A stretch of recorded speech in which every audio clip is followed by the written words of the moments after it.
আসসালামু আলাইকুম। আশা করি সবাই ভালো আছেন। পলিটেকনিক সিরিজের কেমিস্ট্রি এই কোর্সের আরো একটা অনলাইন ক্লাসে আপনাদেরকে স্বাগতম। আজকের এই ক্লাসে আপনাদের পাঠ্য বইয়ের চতুর্দশ অধ্যায় অ্যারোমেটিক যৌগ বা অ্যারোমেটিক হাইড্রোকার্বন নিয়ে আলোচনা করব।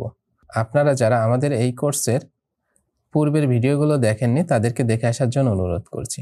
শুরুতে আমরা জানবো যে আজকের ক্লাস থেকে আমরা কোন কোন বিষয় সম্পর্কে বা কোন কোন টপিক সম্পর্কে শিখতে পারবো। শুরুতে আমরা অ্যারোমেটিক যৌগ অর্থাৎ অ্যারোমেটিক যৌগ কাকে বলে, অ্যারোমেটিক যৌগের বৈশিষ্ট্য ইত্যাদি নিয়ে আলোচনা করব। দেন অ্যারোমেটিসিটি ও হাকেল তথ্য নিয়ে আলোচনা করব। দেন ফেনল, অ্যাসিটিলিন, বেনজোয়িক অ্যাসিড ইত্যাদি থেকে বেনজিন প্রস্তুতি দেখব। দেন আমরা বেনজিনের ব্যবহার সম্পর্কে জানব এবং এই সকল টপিক থেকে আমাদের সেমিস্টার ফাইনাল পরীক্ষার জন্য প্রশ্ন কত ধরনের হতে পারে এই সকল বিষয় নিয়ে আলোচনা করব। শুরুতে থাকছে অ্যারোমেটিক যৌগ। অ্যারোমেটিক যৌগ কাকে বলে?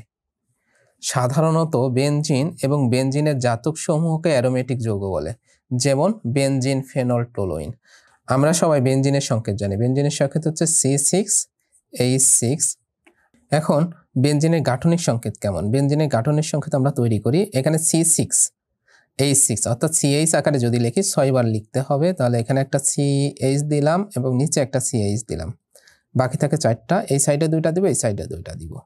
এখন এই সাইডে আগে 2টা দিয়ে নিই, CH এবং এই সাইডে থাকবে 2টা CH। এখন আমরা কার্বন কার্বন একক বন্ধনগুলো আগে দিয়ে দিব। এই বেনজিনের ক্ষেত্রে কার্বন কার্বন দ্বিবন্ধন আছে 3 জায়গায় এবং 3 জায়গায় হচ্ছে কার্বন কার্বন একক বন্ধন। এখন কার্বন কার্বন দ্বিবন্ধন আমরা কিভাবে দিব? কার্বন কার্বন দ্বিবন্ধন যে কোনো এক জায়গা থেকে আমি শুরু করব এবং একটা গ্যাপ রেখে আরেক জায়গায় কার্বন কার্বন কি করব? দ্বিবন্ধন দিব। যেহেতু এখানে দ্বিবন্ধন দিয়েছি, এটা গ্যাপ রেখে এখানে একটা দিয়েছি এবং এটা ফাঁকা রেখে আমরা এইখানে আরেকটা কার্বন কার্বন দ্বিবন্ধন লিখব। এটি হচ্ছে আমাদের বেনজিনের গাঠনিক সংকেত। আমরা বেনজিনের গাঠনিক সংকেত এভাবে না লিখে আমরা ষড়ভুজ আকারে লিখতে পারি। আমরা যদি ষড়ভুজের কথা চিন্তা করি, যার 6টি বাহু, উপরে একটি বাহু, নিচে একটি বাহু। এখন এই দুই সাইডে 2টা করে বাহু থাকবে। আমরা দুই সাইডে 2টা পয়েন্ট দিয়ে নিলাম যাতে আমরা 2টা বাহু তৈরি করতে পারি।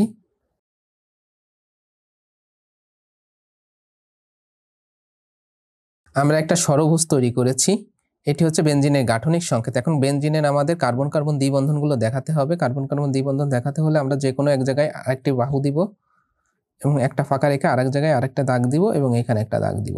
তাহলে আমাদের এটা হচ্ছে বেনজিনের গাঠনিক সংকেত। এখন আমাদের প্রশ্ন যদি থাকে যে বেনজিনের গাঠনিক সংকেত লিখো, তো হয় আমরা এভাবে লিখব, না হলে আমরা এভাবে লিখব।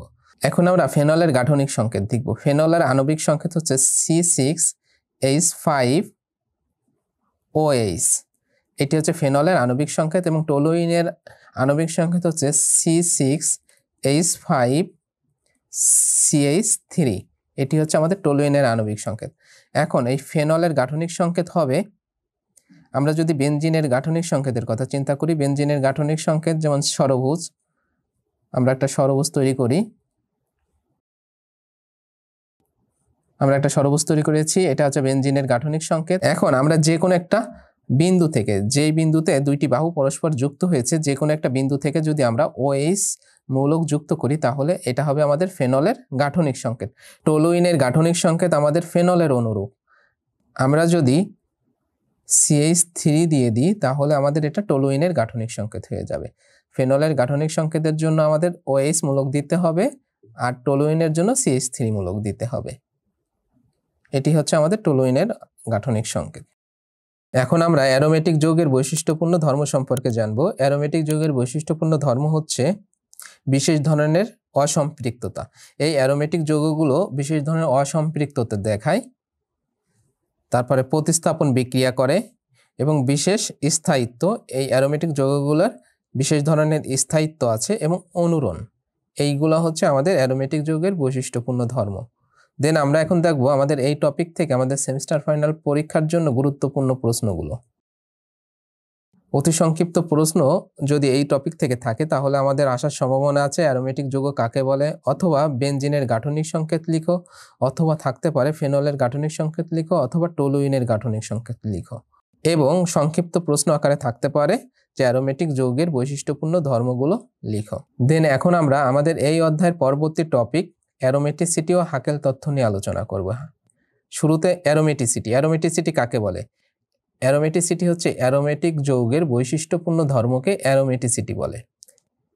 আমরা যে বৈশিষ্ট্যগুলো নিয়ে আলোচনা করেছি এই বৈশিষ্ট্যগুলোকেই বলা হয় অ্যারোমেটিসিটি, অর্থাৎ অ্যারোমেটিক যৌগের বৈশিষ্ট্যপূর্ণ ধর্মকে অ্যারোমেটিসিটি বলে। এখন আমরা জানবো হাকেল সংখ্যা কি। হাকেল সংখ্যা হচ্ছে 4n+2 × পাই, এত সংখ্যাকে হাকেল সংখ্যা বলে। এই 4n+2 সংখ্যক সঞ্চরণশীল পাই ইলেকট্রন থাকে অ্যারোমেটিক যৌগের, এই কারণে 4n+2 কে বলা হয় হাকেল সংখ্যা। এখন আমরা দেখব এই টপিক থেকে আমাদের সেমিস্টার ফাইনাল পরীক্ষার জন্য কি ধরনের প্রশ্ন হতে পারে। অতি সংক্ষিপ্ত প্রশ্ন থাকতে পারে যে অ্যারোমেটিসিটি কাকে বলে, দেন আমাদের থাকতে পারে হাকেল সংখ্যা কাকে বলে। দেন এখন আমরা আমাদের এই অধ্যায়ের পরবর্তী টপিক ফেনল, অ্যাসিটিলিন ও বেনজয়িক অ্যাসিড থেকে বেনজিনের প্রস্তুত প্রণালী দেখব। আমাদের সেমিস্টার ফাইনাল পরীক্ষায় যদি বেনজিনের প্রস্তুত প্রণালীর উপর কোনো প্রশ্ন থাকে, যে প্রশ্ন এমন হতে পারে যে বেনজিনের প্রস্তুত প্রণালী দেখাও, অথবা ফেনল থেকে বেনজিনের প্রস্তুত প্রণালী দেখাও, অথবা অ্যাসিটিলিন থেকে বেনজিনের প্রস্তুত প্রণালী দেখাও, তাহলে আমাদের বেনজিন কিভাবে ফেনল বা অ্যাসিটিলিন থেকে প্রস্তুত করা যায় এই বিক্রিয়া আকারে দেখাতে হবে। আমরা যে কোনো দুইটা মুখস্থ রাখবো, একটা হচ্ছে ফেনল, অ্যাসিটিলিন অথবা বেনজয়িক অ্যাসিড। তবে আমাদের জন্য সহজ হবে ফেনল এবং অ্যাসিটিলিন থেকে বেনজিনের প্রস্তুতি, এই দুইটা হচ্ছে খুবই সহজ। যেমন আমরা যদি অ্যাসিটিলিনের কথা আগে ধরি, যে অ্যাসিটিলিন থেকে আমরা বেনজিন তৈরি করব। অ্যাসিটিলিনের সংকেত কি? অ্যাসিটিলিনের সংকেত হচ্ছে CH, এখানে কার্বন কার্বন হচ্ছে ত্রিবন্ধন বিদ্যমান অ্যাসিটিলিনের মধ্যে। এই 3 অণু অ্যাসিটিলিন গ্যাসকে 300 থেকে 400 ডিগ্রি সেন্টিগ্রেড তাপমাত্রায় উত্তপ্ত করে যদি লৌহ নলের মধ্য দিয়ে চালনা করি, কিসের মধ্য দিয়ে? লৌহ নলের মধ্য দিয়ে যদি চালনা করি তাহলে বেনজিন পাওয়া যায় C6H6। এটি হচ্ছে আমাদের অ্যাসিটিলিন গ্যাস থেকে বেনজিনের উৎপাদন। এখন আমরা যদি ফেনল থেকে দেখি, ফেনলের সংকেত কি? ফেনলের সংকেত হচ্ছে C6H5OH। এই ফেনলের সাথে জিঙ্ক চূর্ণ মিশ্রিত করে উত্তপ্ত করলে বেনজিন পাওয়া যায়। আমরা যদি এখানে উত্তপ্ত করি তাহলে আমরা কি পাবো? বেনজিন পাবো C6H6 প্লাস জিঙ্ক অক্সাইড। এটি হচ্ছে আমাদের ফেনল থেকে বেনজিনের উৎপাদন। ফেনল থেকে বেনজিন, এখানে আমাদের দুইটি বিক্রিয়া, এটি হচ্ছে আমাদের অ্যাসিটিলিন গ্যাসের জন্য আর এটি হচ্ছে আমাদের ফেনলের জন্য।